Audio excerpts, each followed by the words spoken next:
अच्छा, तो हम लोग डीप ब्रीदिंग एक्सरसाइज करते हैं। डीप ब्रीदिंग एक्सरसाइज करने का फ़ायदा है कि हमारे लंग्स को पावर मिलता है और लंग्स हेल्दी रहता है। अपने अपने लंग्स का पावर भी हम लोग चेक कर सकते हैं कि हमारे लंग्स की कैपेसिटी क्या है। ठीक है, तो वैसे हर समय हमेशा डीप ब्रीदिंग एक्सरसाइज करना चाहिए अपने लंग्स के पावर को बढ़ाने के लिए। और अभी कोरोना काल में ये एक्सरसाइजेस बहुत ज़रूरी है, जो कि दिन भर में 5 से 6 बार हम लोग कर सकते हैं। एक बार में 10 बार अगर हम बताएंगे अभी आपको करके कि डीप ब्रीदिंग एक्सरसाइज कैसे करना है, तो वो कर सकते हैं। ठीक है, डीप ब्रीदिंग एक्सरसाइज के लिए एक स्पायरोमेट्री भी आता है। अगर आप स्पायरोमेट्री को फूंकते हैं और उसमें 3 बॉल्ब होता है, तीनों बॉल्ब को उठा पाते हैं, तो आपके लंग्स की कैपेसिटी अच्छी है। अल्लाह न करे अगर कोरोना हो भी जाता है तो आपके लंग्स इन्वॉल्वमेंट होने के चांसेस बहुत कम रहेंगे, अगर आपके लंग्स का पावर अच्छा रहेगा तो। ठीक है, अगर आपका लंग्स कमज़ोर रहेगा, जो लोग स्मोकर है और या डीप ब्रीदिंग एक्सरसाइज कभी बिल्कुल नहीं करते हैं, उसके लंग्स की कैपेसिटी अगर कमज़ोर है, तो अगर उनको कोरोना होता है तो उनके लंग इन्वॉल्वमेंट होने के चांसेस बहुत ज़्यादा होते हैं। और लंग इन्वॉल्वमेंट होने के बाद मोर्टिलिटी रेट बहुत हाई है। एस्ट्रॉइड का रोल है, जो कि कोरोना में एस्ट्रॉइड का रोल लंग्स के इन्वॉल्वमेंट होने के बाद आता है। अगर आपका लंग्स इन्वॉल्व हो गया है तभी एस्ट्रॉइड देना चाहिए। लेकिन बहुत सारे डॉक्टर्स अभी प्रैक्टिस कर रहे हैं जो वो डे 1 से एस्ट्रॉइड दे रहे हैं पेशेंट को, या जो सिम्टोमेटिक नहीं है, जो कोरोना से बचाव के लिए कुछ दवा लेना चाह रहे हैं, उसको भी एस्ट्रॉइड खिला दे रहे हैं। जबकि एस्ट्रॉइड का रोल तब बिल्कुल भी नहीं है, क्योंकि जब एक्चुअल रोल एस्ट्रॉइड का आएगा और आप पहले से एस्ट्रॉइड ले चुके होंगे, तब वो एस्ट्रॉइड काम नहीं करेगा। अगर किसी को कोरोना से बचने के लिए कोई मेडिसिन लेना है तो वो विटामिन सी लेना है, मल्टीविटामिन लेना है, जिंक लेना है, जिंकोनिया। इसके अलावा ना तो एंटीबायोटिक लें, अगर कोई सिम्टम्स नहीं है, फीवर नहीं है, खांसी नहीं है, तो कोई एंटीबायोटिक्स लेने की कोई जरूरत नहीं है, कोई आपको एस्ट्रॉइड लेने की कोई जरूरत नहीं है। ठीक है, आप मल्टीविटामिन और जिंक ले सकते हैं। आइवरमेक्टिन एक टैबलेट होता है जो कि प्रोफिलैटिक लिया जा सकता है, अदरवाइज उसका भी कोई डॉक्यूमेंटेड रोल नहीं है। बहुत सारे लोग फेबीफ्लू एंटीवायरल ले रहे हैं। अगर आपको अभी वायरल हुआ ही नहीं है, मतलब corona is a viral fever, अगर आपको अभी कोरोना हुआ नहीं है, वायरस आए नहीं है, तो फेबीफ्लू का भी मिसयूज ना करें। आप लोग बिना डॉक्टर के एडवाइस के ना लें। और आप जब किसी डॉक्टर का कंसल्टेशन लें, सलाह करें, तो कोशिश करें कि क्वालिफाइड डॉक्टर का कंसल्टेशन लें, क्योंकि कुछ डॉक्टर्स जो प्रैक्टिस कर रहे हैं वो बिल्कुल एस्ट्रॉइड लिख रहे हैं, फेबीफ्लू लिख रहे हैं। आपको एजिथ्रोमाइसिन का इतना मिसयूज हुआ है। एजिथ्रोमाइसिन टैबलेट जो है वो एंटीबायोटिक है, वो बैक्टीरियल डिजीज में, बैक्टीरिया इन्फेक्शन में प्रोटेक्शन देता है, काम करता है। और आप सभी जानते हैं कि कोरोना वायरस जो है वो कोरोना जो है, कोविड-19 फीवर जो है वो वायरल फीवर है। ठीक है, तो जब अगर वो वायरस है तो उसमें आपको एंटीवायरल की जरूरत होती है, एंटीबायोटिक्स की जरूरत नहीं होती है। कोई एंटीवायरल होगा उसको आप ले सकते हैं।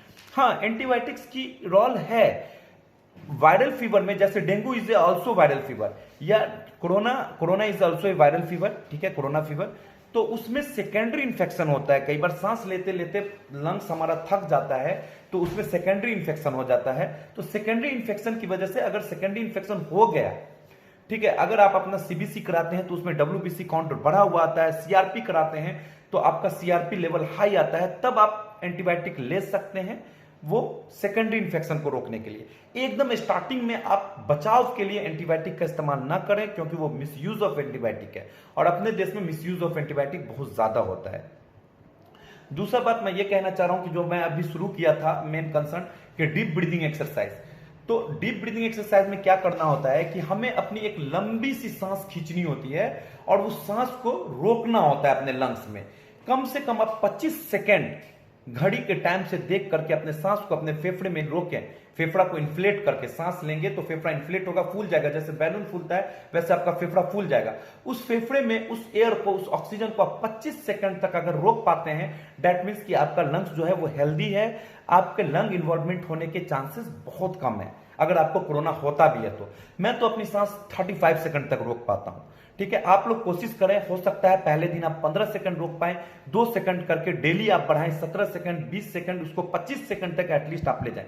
तो आप देखें आपको डीप ब्रीदिंग एक्सरसाइज कैसे करना है, डीप ब्रीदिंग एक्सरसाइज कैसे करना है। डीप ब्रीदिंग एक्सरसाइज, इसका नाम ही है डीप, मतलब खूब गहरी, ब्रीदिंग मतलब सांस लेना है, उसके लिए अपने लंग्स को मजबूत करने के लिए। तो मैं आपको करके बताऊंगा। हम खूब जोर से सांस खींचेंगे और उसको रोकेंगे, उसको होल्ड करेंगे 25 सेकंड तक, और उसके बाद फिर उसको एक्सहेल करेंगे। पहले इनहेल करेंगे, इनहेल करके उसको 25 सेकंड तक रोकने की कोशिश करेंगे, फिर एक्सहेल करेंगे। तो आइए हम स्टार्ट करते हैं।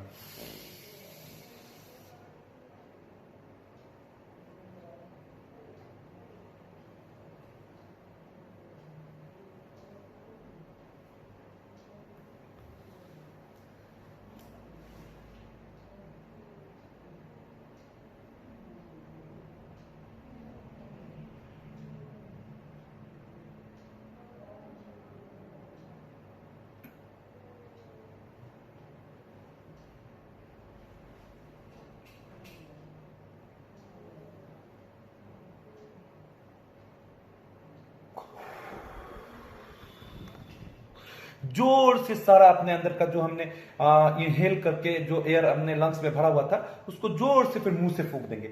नाक से सांस खींचेंगे, आप मुंह से भी सांस खींच सकते हैं, कोई प्रॉब्लम नहीं। जितना ज्यादा एयर अपने लंग्स में भर सकते हैं, जितना ज्यादा एमएल आप एयर को लंग्स को जितना ज्यादा इन्फ्लेट कर सकते हैं उतना ज्यादा बेहतर है। ठीक है, तो जोर से सांस खींचेंगे और जोर से सांस खींचने के बाद उसको एक्सहेल कर देंगे। जोर से हम अपना फिर पीछे आगे की तरफ अपने उसको एयर को निकाल देंगे। अगर आप 25 सेकंड तक होल्ड कर पाते हैं तो ये बात बहुत अच्छा होगा आपके लिए। आपका देखिए, जैसे कि मैं अपना सैचुरेशन लेवल चेक कर रहा हूं तो डेट इज 99। ठीक है, 99 saturation level is very good. ठीक है, जो कि नॉर्मल है। More than 95 is also normal, कोई इश्यू नहीं है। जो आपको हाइपोक्सिया नहीं है। हाइपोक्सिया का मतलब होता है कि ऑक्सीजन की कमी होना आपके शरीर में।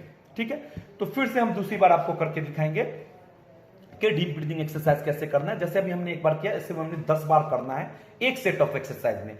इसी तरह हम इस सेट ऑफ एक्सरसाइज को दिन भर में 5 बार 6 बार करेंगे। तो फिर से हम करते हैं।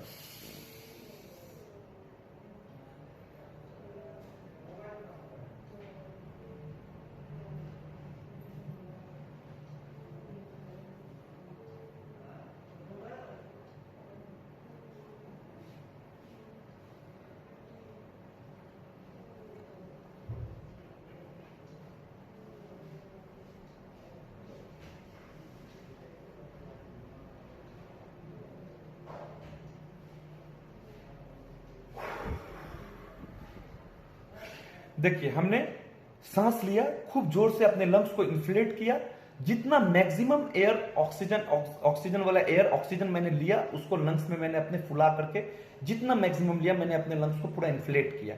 उसके बाद मैंने आराम से 25 सेकंड 30 सेकंड मैंने होल्ड किया अपने सांस को, मतलब उस ऑक्सीजन को उस लंग्स को मैंने 30 सेकंड तक होल्ड किया और फिर उसको एक्सहेल कर दिया मैंने। यही चीजें करना है आपको 20 बार नहीं तो 10 से 12 बार तो जरूर करना है आपको दिन भर में, मतलब कि एक सेट ऑफ एक्सरसाइज में। और वो सेट ऑफ एक्सरसाइज जो दिन भर में होगा वो कम से कम 5 बार होना चाहिए। एक और बात करनी थी आप लोगों से कि वैक्सीनेशन कराने से बहुत लोग डर रहे हैं और वैक्सीनेशन कराना बहुत जरूरी है। अगर हमें इस कोरोना वायरस को रोकना है, अगर इस कोरोना वायरस को विराम देना है तो ज्यादा से ज्यादा लोगों को वैक्सीनेशन कराना होगा। और बहुत सारे लोग वैक्सीनेशन कराने से डरते हैं कि वैक्सीन कराने के बाद किसी की डेथ हो गई। वो हो सकता है कुछ लोगों को एमआई हो गया हो, कुछ लोगों को इत्तेफाक की बात है कि वैक्सीनेशन के बाद डेथ हो गया हो। कुछ लोगों का ये भी कहना है, हमारे पास पेशेंट आते हैं कि सर हमने वैक्सीनेशन कराया था फिर भी कोरोना हो गया। तो कब वैक्सीनेशन कराया था? तो 5 दिन पहले। वैक्सीनेशन के 2 डोज हैं, पहला डोज आज लेंगे, उसके 45 डेज के बाद दूसरा डोज लेंगे। जब आप दोनों डोज ले लेते हैं उसके 10 डेज के बाद आपका एंटीबॉडी आपके शरीर में बन जाता है। जब आपके शरीर में एंटीबॉडी बन जाता है तो आपको कोरोना वायरस होने का बहुत कम चांसेस होता है। और अगर फिर भी आप संक्रमित तो हो जाते हैं, देखिए देयर आर 2 डिफरेंट थिंग, एक इन्फेक्टेड होना, संक्रमित होना। आप एंटीबॉडी बना हुआ रहेगा आपको तब भी आप संक्रमित हो सकते हैं, कोरोना वायरस आपके अंदर जा सकता है, बट वो आपको बीमार नहीं करेगा, आप बीमार नहीं होंगे। बहुत कम चांसेस है कि कुछ लोग बीमार भी होंगे तो वो सीवियरिटी नहीं होगी, उनको ऑक्सीजन की जरूरत नहीं पड़ेगी, उनका लंग इन्वॉल्व नहीं होगा, उनकी डेथ होने के चांसेस बहुत 0.001% रहेगा। अगर आप वैक्सीनेटेड हैं, आपका एंटीबॉडी बना हुआ है तो एक तो आपको कोरोना नहीं होगा। अगर कोरोना हो जाएगा तो आपको सिम्टम्स नहीं आएगा, सिम्टम्स आ भी जाएगा तो सीवियरिटी नहीं होगा। तो वैक्सीन को आप लोग प्रमोट करें, अपने रिलेटिव्स को, अपने फ्रेंड्स को, अपने नेबर्स को इंकरेज करें वैक्सीन लगाने के लिए। अगर हम लोग अभी क्या है कि वैक्सीनेशन का स्पीड अपने देश में बहुत कम है। अमेरिका की 90% आबादी वैक्सीनेटेड हो चुकी है। ठीक है, अगर हम ज्यादा से ज्यादा वैक्सीनेटेड रहेंगे, वैक्सीन हो गया हुआ रहेगा हम लोगों का, तो हम लोगों को जैसे कि उतना कम कैरियर लोग कम बनेंगे, फिर फैलने की स्पीड बहुत कम होगी। जितना बड़ा हमारा देश है, जितनी बड़ी आबादी है, पूरे देश को वैक्सीनेटेड करने के लिए कम से कम 2 से ढाई साल का वक्त लगेगा। और 2 से ढाई साल में ये second wave of the corona है, थर्ड वेव आएगा, फोर्थ वेव आएगा। ठीक है, पहले वाले वेव में देखा गया था कि शहर के लोग ज्यादा इन्फेक्टेड हुए थे, गांव के लोग कम इन्फेक्टेड हुए थे, ना के बराबर हुए थे, जो बाहर गए थे वे इन्फेक्टेड हुए। लेकिन ये सेकंड वेव में देखा गया है कि गांव के लोग भी बहुत तेजी से, जो स्लम एरिया में रहते हैं, वो इन्फेक्टेड हुए हैं। बच्चे बचे हुए हैं, कुछ बच्चों को भी इन्फेक्टेड हुए हैं, लेकिन बच्चों में सीवियरिटी नहीं हुई है। लेकिन जो अनुमान लगाया जा रहा है कि जो थर्ड वेव आएगा उसमें बच्चे ज्यादा से ज्यादा इन्फेक्टेड होंगे और उसमें सीवियरिटी आएगी, क्योंकि बच्चे वैक्सीनेटेड नहीं हो पाएंगे। हमारे पास इतना वैक्सीन नहीं है अभी कि हम बच्चों को भी वैक्सीनेट कर पाए। तो अभी गवर्नमेंट का आया है प्रोटोकॉल नया कि हम लोग जो 18 साल से ऊपर के लोग हैं उसको वैक्सीनेटेड करेंगे। लेकिन फिर भी वैक्सीन की बहुत स्कार्सिटी है, वैक्सीन है नहीं। जो भी वैक्सीन था वो मोदी जी ने दूसरे देश को मदद करने के लिए भेज दिया और अपने देश में आज बहुत सारे लोगों की मृत्यु हो रही है। दिन ब दिन हर तरफ से डेथ की खबर आ रही है। हमारे व्हाट्सएप में कम से कम 10 ग्रुप है, हर ग्रुप में डेली 5-10 डेथ की न्यूज आती रहती है, मैसेज आता ही रहता है। जितनी बार व्हाट्सएप खोलता हूं हर ग्रुप में कोई ना कोई डेथ करके उसका मैसेज आता है। तो वैक्सीन अभी हमारे देश में कमी है। बहुत सारा ऑर्डर दिया गया है कंपनी को बनाने के लिए, वो कंपनी बना रही है, क्योंकि ऑलरेडी कंपनी दूसरे देश का भी वैक्सीन बनाने के लिए ऑर्डर ले चुकी है, जिसका कमिटमेंट हो गया, उनको भी देना है और इंडिया में भी वैक्सीन देना है। तो वैक्सीन की कमी है, लेकिन लोग कुछ लगवा भी नहीं रहे थे। अभी तो देखा जा रहा है कि ज्यादा ज्यादा लोग वैक्सीन लगाने के लिए तैयार हुए हैं और लगा रहे हैं। आप लोगों से भी गुजारिश है कि सभी लोग वैक्सीन लगाएं, सुरक्षित रहें। डबल लेयर का मास्क, जैसे मैंने 2 मास्क लगा करके पहना हुआ है, इसी तरह आप लोग भी कोशिश करें कि 2 लेयर का मास्क कम से कम पहने और ये हर समय पहन करके रखें। अपने हाथों को हर थोड़ी देर पे धोएं, नहीं तो कम से कम सैनिटाइज हर थोड़ी देर पे अपने हाथों को सैनिटाइज करते रहें। सैनिटाइज करने का भी तरीका है कि जितना हाथ आपका ओपन है पूरा का पूरा सैनिटाइज करें। कोशिश करें कम से कम सरफेस टच करें। हार्ड सरफेस पे कोरोना वायरस की जो लाइफ है वो ज्यादा है, वो बहुत दिनों तक रहता है। और जो कपड़े वपड़े पे है या सॉफ्ट चीज पे है तो वहां पे कोरोना वायरस के जो लाइफ है वो कम रहता है। लेकिन जैसे ही आपके हाथ पे आ जाएगा, हाथ कभी ना कभी आप मुंह में लेंगे, नाक में लेंगे, कान में लेंगे, आंख में लेंगे, कहीं लेंगे, तो कहीं से भी आप इन्फेक्टेड हो सकते हैं। अपने आप को सुरक्षित रखें, कोशिश करें कि कम से कम बाहर जाएं। अभी तो लॉकडाउन है तो ना ही जाएं जब तक कि बहुत मजबूरी ना हो, क्योंकि अभी जो है वो अगर ऊपर वाला न चाहे कि अगर बीमार हो गए और आपको ऑक्सीजन की जरूरत हो गई तो आपको किसी भी हॉस्पिटल में, किसी भी शहर में बेड नहीं मिलेगा, ऑक्सीजन नहीं मिलेगा। बेड मिल गया, ऑक्सीजन मिल गया, अगर अल्लाह न चाहे अगर आपको वेंटिलेटर की जरूरत पड़ गई, तो इतनी वेंटिलेटर हमारे देश में नहीं है कि आपको हर किसी को वेंटिलेटर मिल जाए। एक पेशेंट एक वेंटिलेटर है, उसके लिए रिक्वायरमेंट 100 पेशेंट का लाइन लगा हुआ है वेंटिलेटर लगने के लिए। इसलिए कोशिश करें कि आप बीमार ही ना हो तो वो ज्यादा बेहतर है। ठीक है, अगर आप बीमार ना हो तो वो ज्यादा बेहतर है। उसके लिए पूरा प्रयास करें, पूरी कोशिश करें कि हम दूरी बना के रखें, अपने आप को सुरक्षित रखें। जो गवर्नमेंट का प्रोटोकॉल है उसको फॉलो करें और इतना हल्का नहीं लें कोरोना को, प्लीज। अभी भी गांव के कुछ लोग बोल रहे हैं कि कोरोना कुछ नहीं है, कुछ लोग बोल रहे हैं कि वो 5G की जो ट्रायल टेस्टिंग हो रही है उसकी वजह से लोग मर रहे हैं और लोग कोरोना के। 5G की टेस्टिंग के बारे में मैं आपको बता दूं कि जो 5G की टेस्टिंग है वो अभी शुरू भी नहीं हुई इंडिया में। इंडिया में गवर्नमेंट ने कुछ कंपनी को बोला है कि आप जिसको भी उसका कॉन्ट्रैक्ट मिला है कि आप 5G टेस्टिंग की तैयारी करें, अगले 2 महीने में आप सामान खरीद लें, उसके 4 महीने में आप 5G टेस्टिंग करें।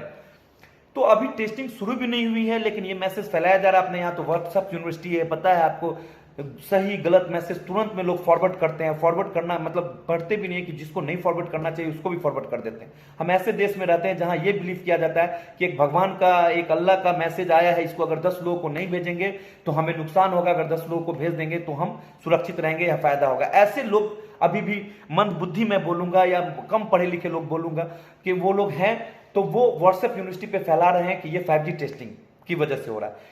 दूसरे देशों में, दुबई में, अमेरिका में ऑलरेडी 5G चल रहा है और वहां टेस्टिंग हो चुकी है कोरोना से बहुत पहले। तो क्यों नहीं वहां लोग मरे?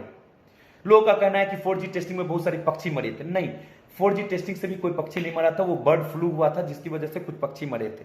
ठीक है, अभी जो कोरोना वायरस है इसका नया स्ट्रेन है, नया थ्रेड है, जो कि अभी पूरी दुनिया इस पर रिसर्च कर रही है कि इसकी मेडिसिन कैसे बनाया जाए, इससे कैसे बचा जाए। इसलिए आप सभी से गुजारिश है कि अफवाह ना फैलाएं, बातों को समझें, घर में रहें। कोरोना वायरस है ऐसा बिलीव नहीं करें कि कोरोना वायरस नहीं है। जो लोग, जिसके घर में लोग बीमार हो रहे हैं, जो अपनों को खो रहे हैं, उससे पूछिए। ऑक्सीजन नहीं मिल रहा है, हॉस्पिटल नहीं मिल रहा है। एक एक इंसान की स्ट्रगल, संघर्ष शुरू होता है कि जब वो बीमार होता है तो ऑक्सीजन का अरेंजमेंट करता है, घर में होम क्वारंटाइन होता है। होम क्वारंटाइन होने के बाद अगर उसको होम क्वारंटाइन में अगर रिलीफ मिलता है तो ठीक है, नहीं तो उसको बेड की जरूरत होती है तो बेड के लिए स्ट्रगल करता है। अगर उसको गलती से कहीं से बेड मिल जाता है तो वो ऑक्सीजन के लिए फिर से स्ट्रगल करता है। ऑक्सीजन मिल जाता है, अगर भगवान न करे उसको अगर वेंटिलेटर की जरूरत पड़ जाती है तो वेंटिलेटर के लिए स्ट्रगल करता है।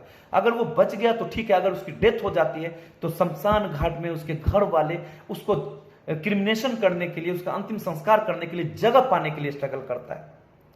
अभी शमशान घाट में क्रिमिनेशन के लिए एमएलए, एमपी, मिनिस्टर्स की पैरवी लगानी पड़ती है। 50-50 हजार रुपए से लेकर 1 लाख रुपए तक का खर्चा आता है। वेटिंग 24 घंटे से ज्यादा की 48 घंटे की वेटिंग है, इतना डेथ हो रहा है।